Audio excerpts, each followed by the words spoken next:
नेमका यंदाचा महापौर कोण? महानगरपालिकेच्या निवडणुका पार पडल्या आणि सर्वांना आता प्रतीक्षा लागली आहे की नेमकं यावेळेस जे आहे महापौर कोण असणार आहे। आणि आपण बघितलं की महापौर पदासाठी जे आहे आरक्षण देखील काढण्यात आलेलं आहे।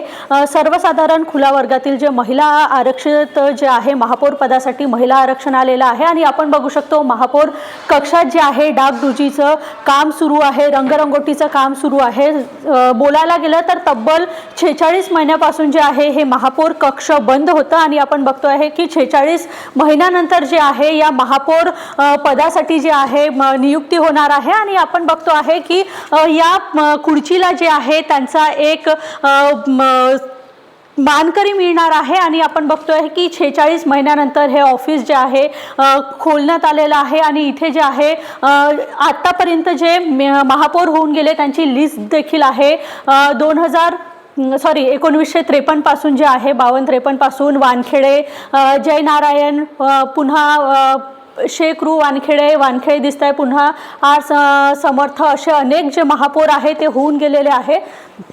इथे आपल्याला कुंदा विजयकर सुद्धा दिसत आहे। देवेंद्र फडणवीस जे आहे 40वे महापौर होते नागपूरचे आणि देवेंद्र फडणवीस नंतर कल्पना पांडे जे आहे सगळ्यात तरुण महापौर म्हणून जे आहे देवेंद्र फडणवीस जे आता राज्याचे मुख्यमंत्री आहे ते होते। आणि इकडे देखील आपण बघतो आहे की 2009-2012 मध्ये जे आहे अर्चना डेहनकर होते, अनिल सोले होते, नंतर प्रवीण दटके, नंदा जिचकार, संदीप जोशी आणि दयाशंकर तिवारी जे आहे यांचं नाव दिसत आहे। आणि त्यानंतर जे आहे दयाशंकर तिवारी नंतर जी आहे ही चेअर जी आहे ही रिकामी पडलेली होती। मात्र आता 6 तारखेला जे आहे महापौरची जी आहे निवडणूक होणार आहे आणि या खाली चेअरला जे आहे त्यांचा मानकरी मिळणार आहे।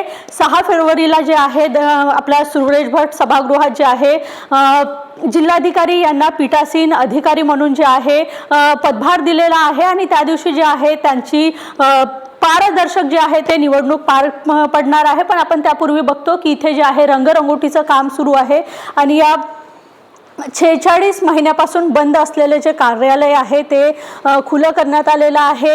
रंगरंगोटीचं काम सुरू आहे आणि आपण बघतो आहे की या महापौर कक्षासोबतच जे आहे इतर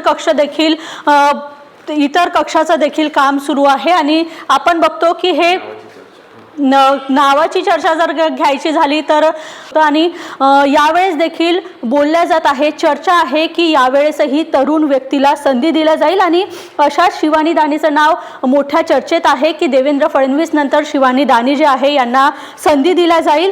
शिवानी दानी, अश्विनी जिचकार, नीता ठाकरे, दिव्या धुर्डे आणि विशाखा मोहोळ हे नाव चर्चेत आहे। तुम्हाला काय वाटतं यापैकी कुणाला संधी दिली जाईल? कारण महिला आरक्षण आहे आणि या नावाची जोरदार चर्चा आहे। तुम्हाला काय वाटतं या महापौर पदासाठी कोण नेमकं योग्य उमेदवार आहे आणि तुम्हाला जर कुणाचं नाव सुचत असेल तर नक्की कमेंटमध्ये सांगा आणि कोण महापौर होणार हे देखील सांगा आणि लाईक करा, शेअर करा आणि सबस्क्राईब करा। VKB न्यूजसाठी स्वीटी कांद्रीकर, नागपूर।